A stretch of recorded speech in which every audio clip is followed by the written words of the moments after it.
আমার ব্যবসায়িক অংশীদার ইসলাম মানে না, সুদ খায়, মদ খায়। আমি ব্যবসা ছাড়তে চাই, কিন্তু সে বলছে শর্ত ভাঙলে ক্ষতিপূরণ দিতে হবে। এরকম পরিস্থিতিতে আমার করণীয় কি? ফাসিক ব্যক্তির সঙ্গে অংশীদারের ভিত্তিতে ব্যবসা করার কারণে আমি গুনাহগার হচ্ছি কিনা? আ ব্যক্তি ফাসিক হলেও তার সাথে ব্যবসা করাটা শরীয়ত দৃষ্টিকোণ থেকে নিষিদ্ধ নয়।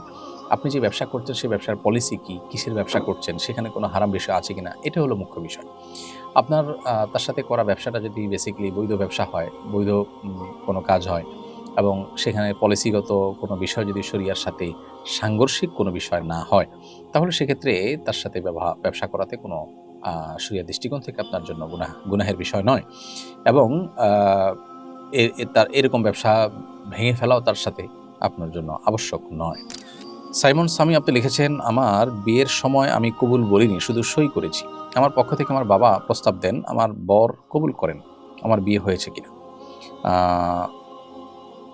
বিয়ের ক্ষেত্রে প্রস্তাব এবং সম্মতি উভয়টি আসলে মুখে হতে হবে। যদি কেউ বাক প্রতিবন্ধী হয়ে থাকেন তার কথা ভিন্ন।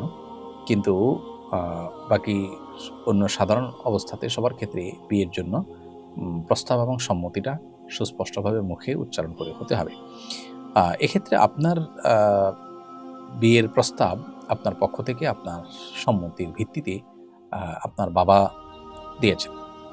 মেয়েরা মৌন সম্মতিও যদি থাকে তাদের, বিয়ে-শাদীর আলোচনা হচ্ছে, তারা জানছে এবং তারা কোনো বিপরীত কিছু বলছে না, এটা তাদের মৌন সম্মতি হিসাবে ধরে নেওয়া যায়। এবং তার উপর ভিত্তি করে বাবা যদি সন্তানের তরফ থেকে বিবাহের প্রস্তাব দেন, যেমনটি আপনার বাবা আপনার পক্ষ থেকে প্রস্তাব দিয়েছেন, আপনি বলেছেন, সেটাই বিবাহ বিশুদ্ধ হওয়ার জন্য যথেষ্ট। অতএব আপনি নিজে মুখে কিছু বলেননি, বিয়ে হয়েছে কিনা এটা নিয়ে আপনার হেজিটেশন করার কোনো প্রয়োজন নেই। আপনার বিয়ে হয়ে গেছে ইনশাআল্লাহ তাআলা। আরিয়ান খান তন্ময় আপনি লিখেছেন, আমার বিয়ের জন্য বাবা-মা মেয়ে দেখলে মেয়ের ছবি সবাইকে দেখায়। এতে আমার খুব খারাপ লাগে। বুঝালেও মানতে চায় না। এতে আমার কি আ কিছু করার আছে?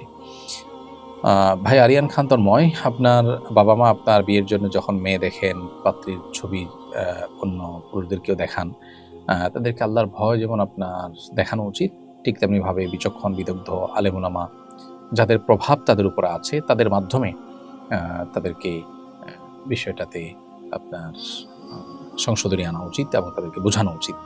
আ পরপুরুষ দেখলে আপনি ছাড়া, অর্থাৎ পাত্র ছাড়া অন্য পুরুষরা ওই পাত্রীর ছবি দেখা নাজায়েজ এবং গুনাহ, এই ধারণায় হয়তো তাদের নাই। আর আপনি সন্তান হিসাবে আপনার কথা তারা হয়তো কেয়ার করছেন না। এজন্যই আপনি মসজিদের ইমাম সাহেব, আপনার আশেপাশের আলেম ওলামা অন্যদের দিয়ে আপনি তাদেরকে বোঝানোর চেষ্টা করতে পারেন।